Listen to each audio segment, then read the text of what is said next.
Hi, I'm Father Joseph Mary, and welcome back to A Simple Word. This Sunday we hear another of Jesus' parables, and perhaps the most difficult of them all to interpret, the parable of the unjust steward. In his 3 or so years of teaching and preaching, Jesus used nearly 40 parables that we know about. They're all in one or more of the four Gospels. And about a third of the parables deal with money.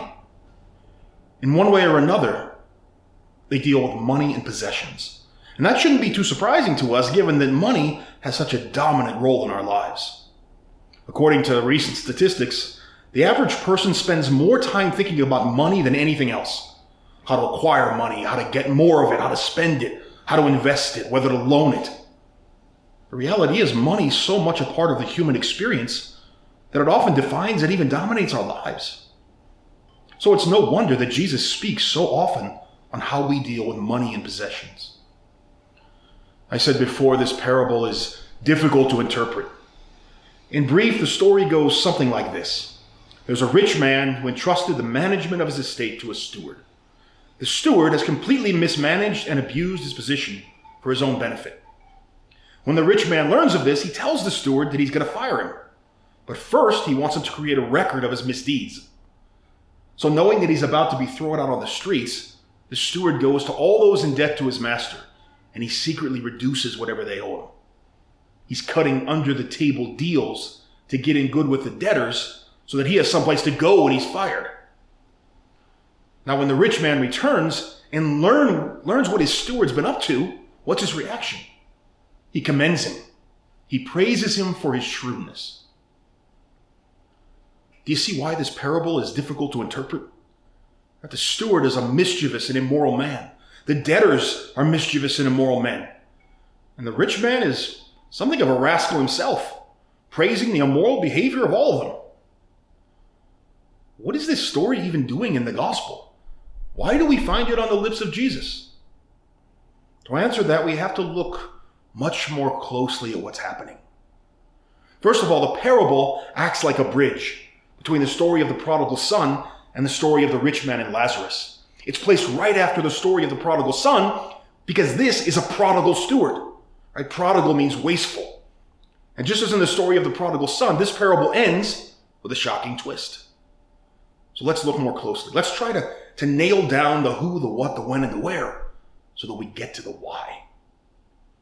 The parable begins. A rich man had a steward. First off, this was not just a man of means. This was a man of incredible wealth. And how do we know this? Because he was at a distance from his whole operation, and people owe him massive amounts of money. He's hired a steward or manager to take care of all the assets of the operation because he's not around. This was quite common for the very wealthy in Palestine during the time of Jesus. These people had a lot of operations going on, and they often hired different managers to take care of all aspects of their various enterprises. Now we come to the steward. And the word translated as steward or manager is from the Greek, oikonomos, which is a combination of the Greek words law and house.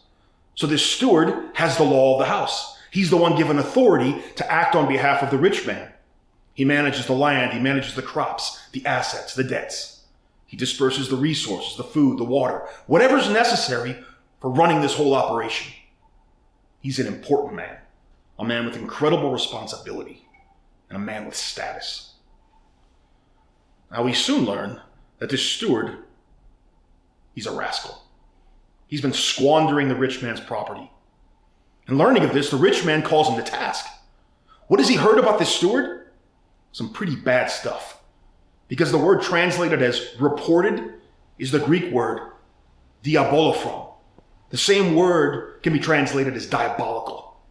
So the steward wasn't just sleeping on the job or clocking out a few minutes early. He was doing some really awful and evil stuff. So what does the rich man do? He does one of the most incredible and stupid things in the whole story. He tells this corrupt, diabolical steward to go and prepare an account of his misdeeds because he can no longer be the steward. It would be like you finding out your accountant has been embezzling money and then telling him to go and make a list of his funds that he's defrauded because you're going to fire him in 2 weeks. Would you really trust this guy to give an honest accounting? It doesn't make any sense. So what does the steward do? He knows he's losing his job. And not just his position. He's losing his house. He's losing his source of food, his means of protection. He's losing his status. He's losing everything. So he says to himself, what shall I do? He's not strong enough to dig. He's too proud to beg. But he's got to go somewhere. He has to have a place to live, an income. He has to have a future. So he gets an idea. He summons the people in debt to his master. Luke gives us just a couple examples, but the sense of the text is that these actions were prolific. To the first person summoned, the steward asked, how much do you owe my master? To which he responds, 100 measures of oil. That's a lot of olive oil. We're talking nearly 1,000 gallons. This was worth something near 3 years' wages and would have taken 150 olive trees to produce. This is a massive debt. And what does the steward do? He says, sit down quickly and write a promissory note for 50. He cuts this massive debt in half. The debtor's elated, and he couldn't write the note out fast enough.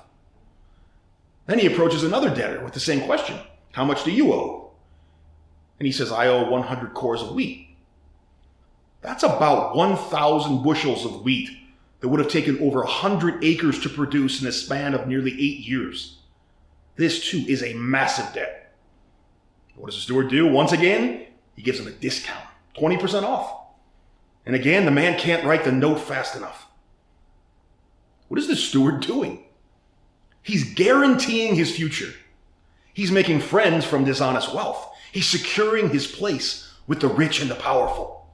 Because he needs a place to go when he loses everything.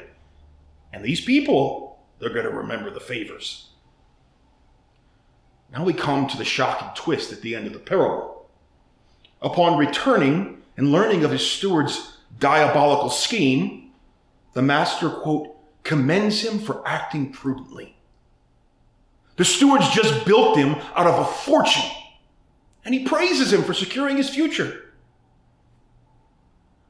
What is Jesus doing in all of this? He's taking a story, a situation that was all too common in Palestine, something these people could relate to very easily, and he's teaching them the truth about God. He's comparing and contrasting the children of this world with the children of light. The children of this world are those consumed with the things of this world. Like the steward, all their thought and energy and time is given to securing their place in this world. And they're good at it. Some of them are really good at it. The children of light are those who call themselves disciples of Jesus Christ. And Jesus is telling them, would that you were so intrepid and ingenious, so scheming as to secure your place in heaven. Would that you spent so much time and energy and focus on the kingdom of God as you do on the kingdom of men.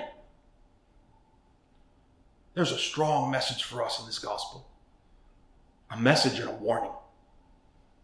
Where is our focus? Where is our heart? How do we spend our time and our energy and our resources? Because we're either focused on securing our place in this world, or we're focused on securing our place in the kingdom of God. Jesus is clear. You can't serve two masters. Your primary focus is either one or the other. And that's the question the gospel asks us. What is our primary focus? Who's our master? Thanks for listening to A Simple Word. If you like today's reflection, please be sure to like, share, and subscribe. I'm Father Joseph Mary, and we'll see you again next week.